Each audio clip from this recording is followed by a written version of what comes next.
মুস্তাফার শাফাতে উম্মত জান্নাতি জান্নাত যাবে, জোরে বলো। তো যেই ব্যক্তি হোসেনকে কাতাল করেছে সে কি মনে বিশ্বাস রাখছে যে আমি হোসেনের নানা মুস্তাফার শাফাতে জান্নাত চলে যাব? লেখা আছে দেওয়ালে, জোরে বলো। এই খলিল বিন ইয়াজিদ পড়লো, কিন্তু বেরাদার চোখে পর্দা লেগে আছে, কিছু বুঝে না। বেরাদার মুআজ্জাজ সামিনে কেরাম, এইবারে খলিল বিন ইয়াজিদ গির্জাঘর থেকে একটু দূরে নিজের কাফিলা সব বলছে গো, এইখান থেকে ওবায়দুল্লাহ ইবনে জিয়াদের বাড়ি আর কিছু দূর আছে, কি আমাদের গভর্নর হাউস কিছুক্ষণ দূর আছে।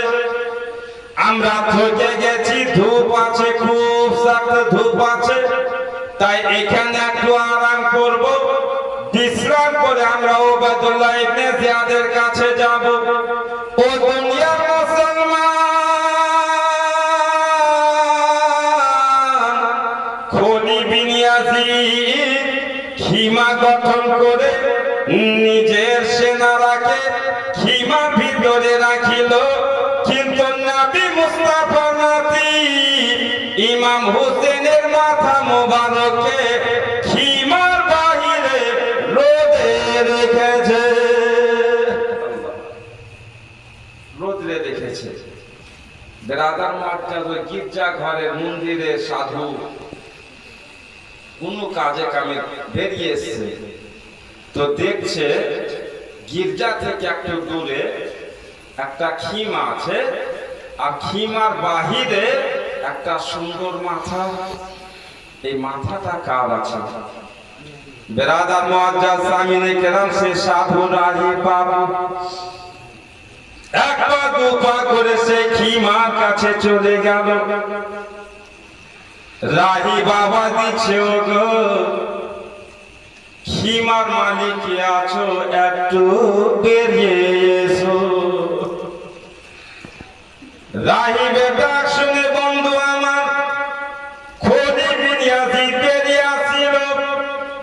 রাহিব জিজ্ঞাসা করছে, তুমি কে? বলে আমি খলিল ইয়াজিদের সন্তান। বলে খলিল রে, তোমার খিমার বাহিরে যে একটা সুন্দর মাথা দেখতে পাচ্ছে, এই মাথাটা কার? বলে এই মাথা ইমাম হোসেনের। বলে হ্যাঁ, হোসেনের মাথা? বলে হ্যাঁ। তুমি চিনো হোসেনকে? বলে আমি হোসেনকে চিনি না, তবে তার নাম খুব ভালো করে জানি। ইনি কি সেই ইমাম হোসেন যে হোসেনের জন্য তোমার নানা মুস্তাফা বলেছেন হোসেন আমার জান্নাতি যুবকের সরদার? বলে তুমি চিনতে পেরেছো? সেই জান্নাতি যুবকের সর্দার ইমাম হোসেন। কেন মারলে? বলে আমাদের সর্দারের সাথে বাগাবাতি করেছে। বলে তোমাদের সর্দারের সাথে বাগাবাতি করেছে? হোসেন বাগী না, তবে তুমি বড় বাগী, তুমি তোমার নবীর সাথে বাগাবাতি করেছো। জোরে বলো সুবহানাল্লাহ। হোসেন ইমানদার। এই রাহি খলিল বিন ইয়াজিদ কে বলছে, যা খলিল তুমি তো যা করার করেছো, কিন্তু আমি একটা রাতের জন্য এই হোসেনের মাথাকে নিজের কাছে রাখতে চাই, তুমি কি দিবে?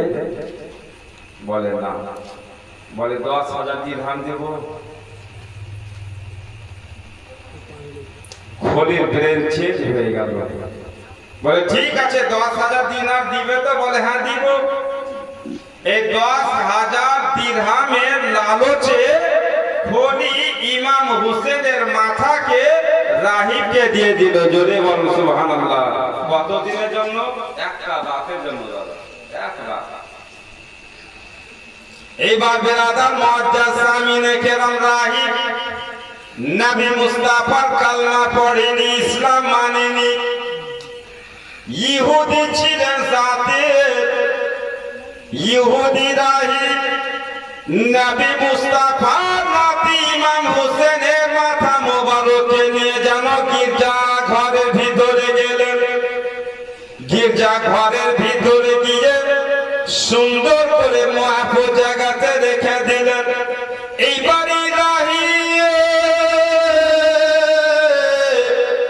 ইমাম হোসেন রাদিয়াল্লাহু তাআলা আনহুর গলা থেকে দরদর করে রক্ত ঝরতে আছে, রুমাল দিয়ে যেন রক্ত পরিষ্কার করতে আছে। মাথা মোবারকে গাদ্দ গোবর আছে, সে গাদ্দ ধুলাকে যেন রুমাল দিয়ে পরিষ্কার করছে। মাথার চুলগুলোকে যেন কাঙ্গি দিয়ে সিধা করছে। ও দুনিয়ার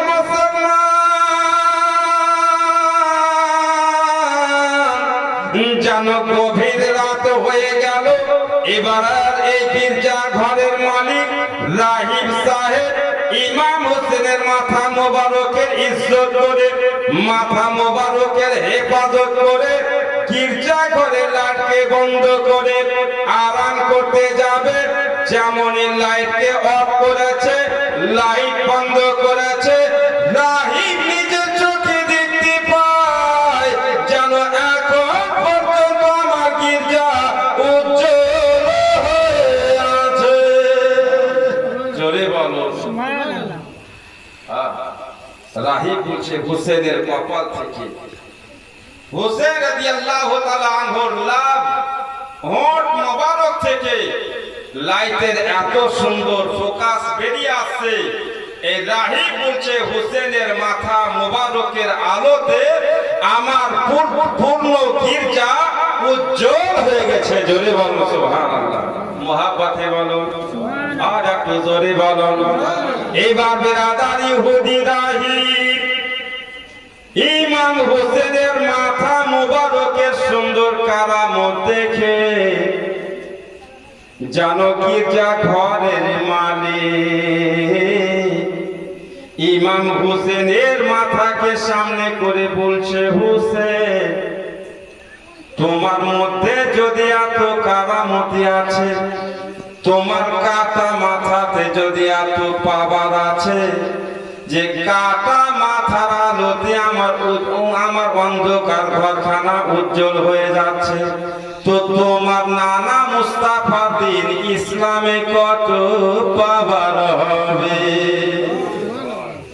ও নবী পাকের নাতি ইমামে হোসেন আপনি সাক্ষী হয়ে যান। আপনার আজিম কারামত দেখে আমি গির্জা ঘরের মালিক রাহিব তোমার নানা মুস্তাফার কালমা পড়ে আমি মুসলমান হয়ে গেলাম। জোরে বলো মুসলমান হয়ে গেলেন। সকাল হলো, যেমনই সকাল হয়েছে মাথা মোবারকে এই রাহিব আবার কলিকে শুতে দিল। কলি বলছে, রাহিব তুমি আমার সাথে ওয়াদা করেছিলে 10,000 দিরহাম দিব বলে, আমার দিরহাম কই? দিরহাম 10,000 দিরহামে ভরা একটা থলির হাতে দিয়ে দিয়ে, এতে তোমার দিরহাম আছে। তো বিরাদার মুআজ্জাজ থলি খুলে দেখছে তো ঠিক দিরহাম আছে।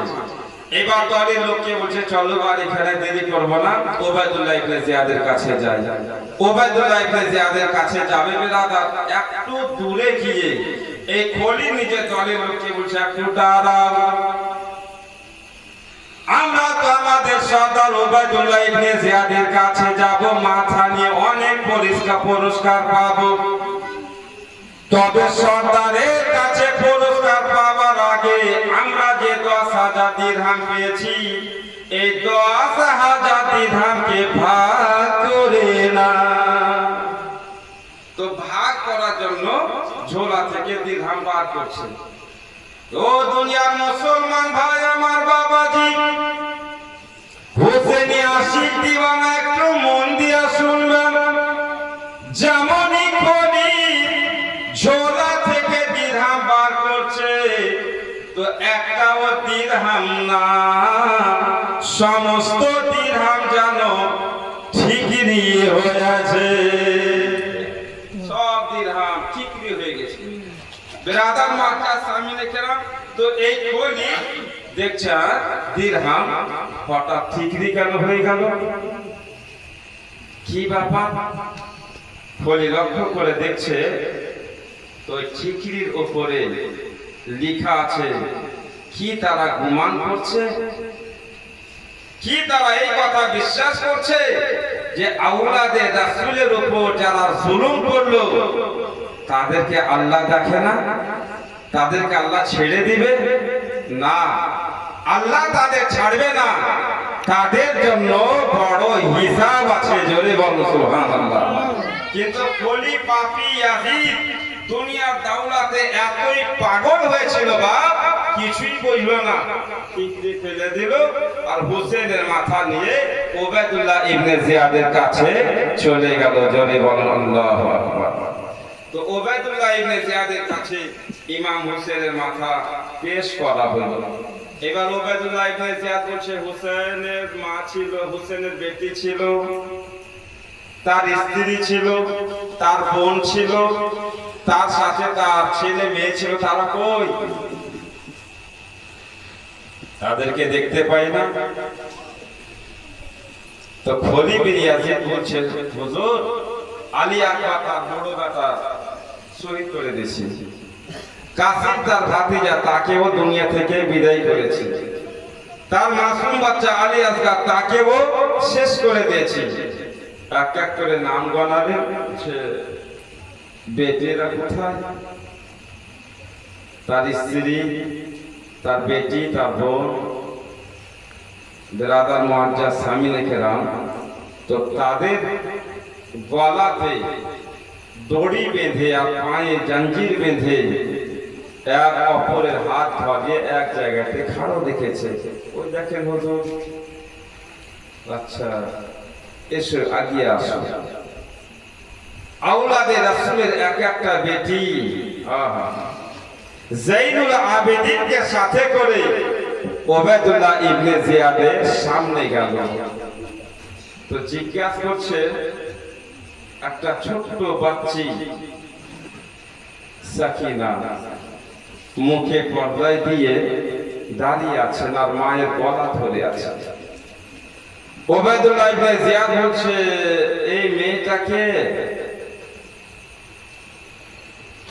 তো খলি বিন ইয়াজিদ বলছে, এটা হোসেনের বেটি। বলে এই মেয়েটা কে? বলে হোসেনের বেটি। বলে কে মেয়েটা? বলে হোসেনের বেটি। বলে এই মেয়েটা কি গঙ্গি, কথা বলতে জানে না? কথা কেন বলে না? সেই কেন বলে না যে আমি হোসেনের বেটি? মা সাকিনা রাদিয়াল্লাহু তাআলা আনহা ওবায়দুল্লাহ ইবনে জিয়াদের ভয়ে থরথর করে কাঁপতে লেগেছে।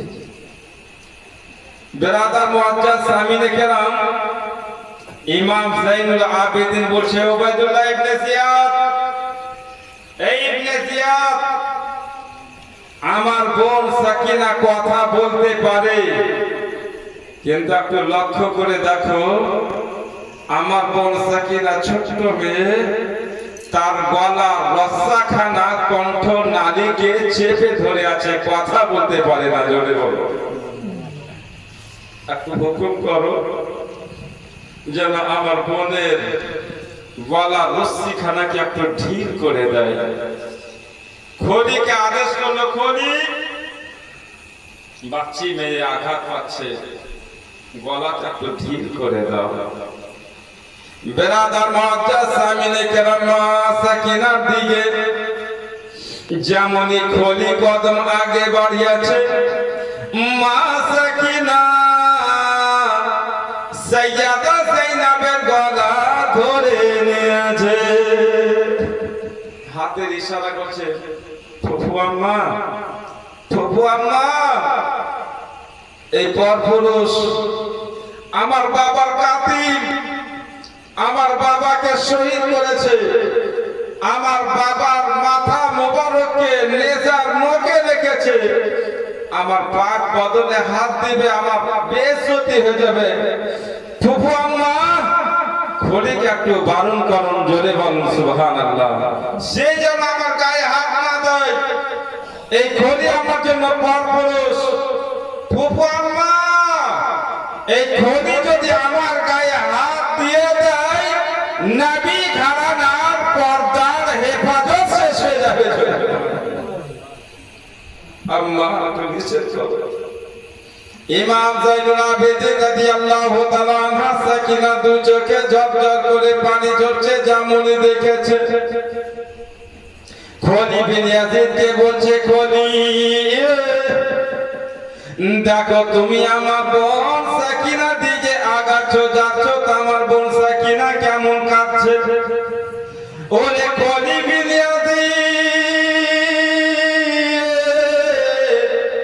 আমার বোন সাকিনার গায়ে হাত দিও না, আমার সাকিনার গলাতে হাত দিও না।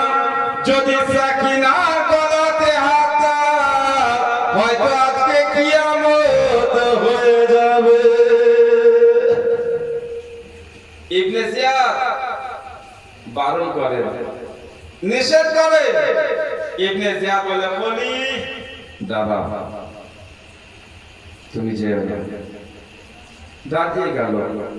যায়নুল আবেদিনকে বলছে, যায়নুল আবেদিন যাও তুমি তোমার বোনের গলা রস্সাকে হালকা ঢিল করে দাও। ঢিল করে দিলেন।